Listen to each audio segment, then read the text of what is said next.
Oiê! Hoje eu vou responder as suas dúvidas aqui do canal.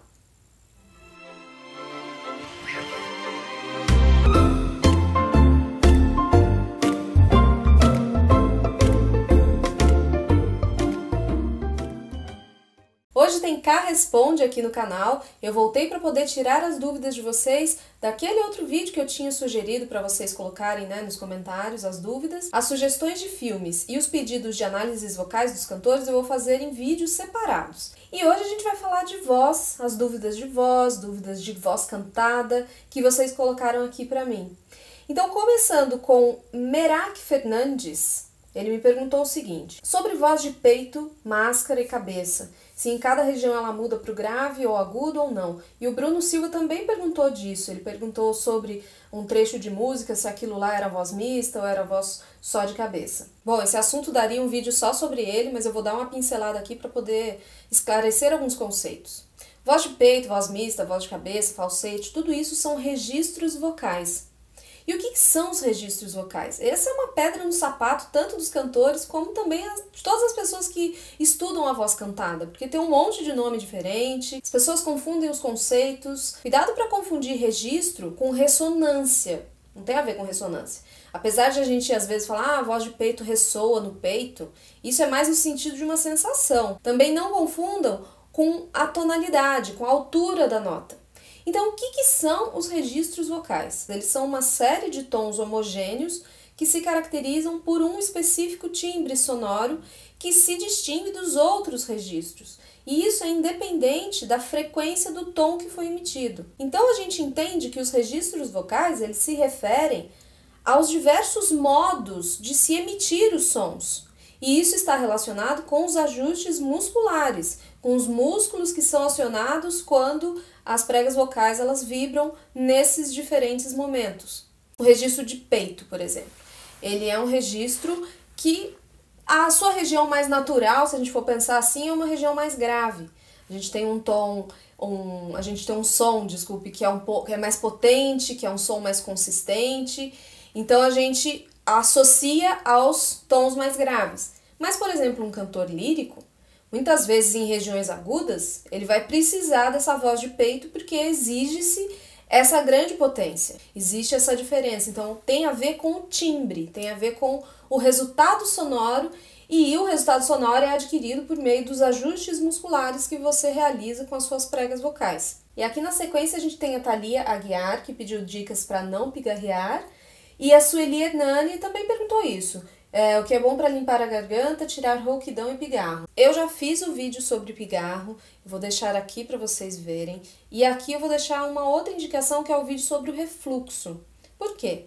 Porque o pigarro ele pode ser ocasionado por várias coisas. Então, assim, para a gente eliminar o pigarro, tirar isso da nossa vida, primeiro a gente tem que entender o que está ocasionando o pigarro na nossa garganta, na nossa estrutura. Será que algum alimento que eu tô comendo, e aí tá dando alguma reação gástrica e está aumentando a secreção? Se tem a ver com alguma alergia respiratória, então rinite, sinusite, asma pode acontecer também, porque vai ter um acúmulo de secreção. Desidratação. Grande parte do problema com o pigarro é porque as pessoas não tomam água. E ele pode ter relação com irritações que a gente provoca, ocasionadas por mau uso ou abuso vocal. Com relação à rouquidão especificamente, Sueli, bastante cuidado com isso. A rouquidão a gente também pode aparecer assim num quadro de gripe, alguma situação pontual, todo mundo já passou por isso. Mas se você tem uma queixa de rouquidão que é persistente, então isso não está associado com um quadro de gripe, por exemplo, tem alguma coisa errada aí. Então eu sugiro que você procure uma ajuda profissional, faça uma avaliação mesmo com o otorrino, com o fonoaudiólogo, para poder ver o que está acontecendo com a sua voz.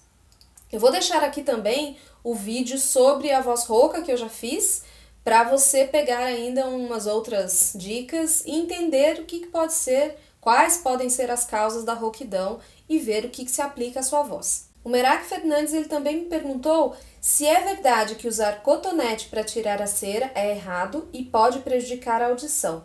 Sim. É verdade, a gente fala bastante de voz, mas é super importante a gente também cuidar da nossa audição. A cera é normal e ela protege os nossos ouvidos. A cera está aqui para poder fazer uma barreira física mesmo, impedindo poeira, sujeira, micro-organismos, e aí isso vai proteger o nosso tímpano. Se a gente coloca o cotonete para tentar limpar, a gente empurra a cera mais perto da membrana timpânica e isso pode causar uma série de coisas. Então tem uma diminuição na audição, porque você está tampando, aquela sensação de ouvido tampado, pode ter zumbido, pode ter estalos e até dor. E mais arriscado ainda é que você pode perfurar a membrana timpânica fazendo isso. Então, qual que é a minha indicação? Quer limpar o ouvido depois que saiu do banho e está mais molinho? Usa a toalha, o dedo e a toalha, porque aí o seu dedo ele não vai muito longe, você só vai limpar em volta, numa região mais superficial e não vai atrapalhar, não vai prejudicar o seu ouvido lá para o fundo. É lógico, tem algumas pessoas que têm uma tendência a ter mais acúmulo de cera. Quando isso acontece, a indicação é que você retire a cera com um profissional. O otorrino vai tirar essa cera de uma forma que não vai prejudicar o seu ouvido. O Chuck Norris,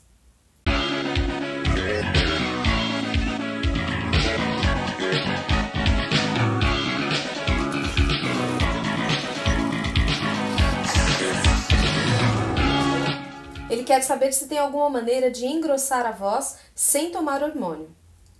Eu já falei sobre voz fina em um vídeo, Chuck, posso chamar de Chuck? E eu vou deixar aqui na descrição embaixo também, que eu falo das causas da voz fina, o que pode influenciar e quais as formas de tratamento. Mas sim, a gente pode trabalhar algumas questões do nosso timbre vocal por meio de exercícios que são supervisionados por um fonoaudiólogo, que ele possa fazer isso com você de uma forma saudável. E é lógico, gente, a gente precisa pensar que nossa estrutura existe uma limitação também. Então, existem aspectos anatômicos e fisiológicos que a gente precisa respeitar. Se eu sou uma pessoa que tem uma estrutura, eu sou baixinha, minha laringe é pequena, então a prega vocal vai ser menorzinha, eu vou querer ter uma voz super grave, isso não vai combinar nem com a minha personalidade e nem com a minha estrutura física. Então, isso pode prejudicar, eu posso trazer uma emissão vocal com esforço. Então, existem formas da gente aprimorar, tanto para o mais agudo quanto para o mais grave, por meio de técnicas, exercícios, estratégias, mas respeitando essas limitações anatomofisiológicas. E quem vai ajudar nesse sentido é o fonoaudiólogo, que vai perceber até onde vai esse limite e trabalhar dentro da região de conforto de cada pessoa. O Arnaldo me perguntou quais são os melhores alimentos para ter uma voz saudável e o que a gente precisa evitar. Alguns alimentos eles têm influência na produção vocal de forma positiva e negativa, especialmente naquelas situações em que a gente vai fazer uso da nossa voz profissionalmente, vai falar de uma forma mais intensa, como por exemplo o leite e os derivados, que fazem com que a nossa saliva fique um pouco mais grossa, e isso aumenta aquela sensação da secreção na garganta, e aí pode provocar pigarro, por exemplo. Então interfere também na articulação. E aí, emendando com a pergunta do Paulo Godinho, que ele me perguntou se o açúcar em excesso prejudica a voz, quando está em contato com a boca, essas enzimas da saliva, acaba fazendo com que fique depositado ali na mucosa essa saliva mais grossa, e aí vai aumentar a secreção e vai incomodar. Mas essa influência, quando a gente fala que é bom ou que é ruim, a maioria dos alimentos eles estão relacionados ao uso da voz. Então eu não estou dizendo que você nunca mais pode tomar leite ou comer chocolate. É quando você for fazer o uso da voz que isso pode influenciar. Em outras situações, tudo bem.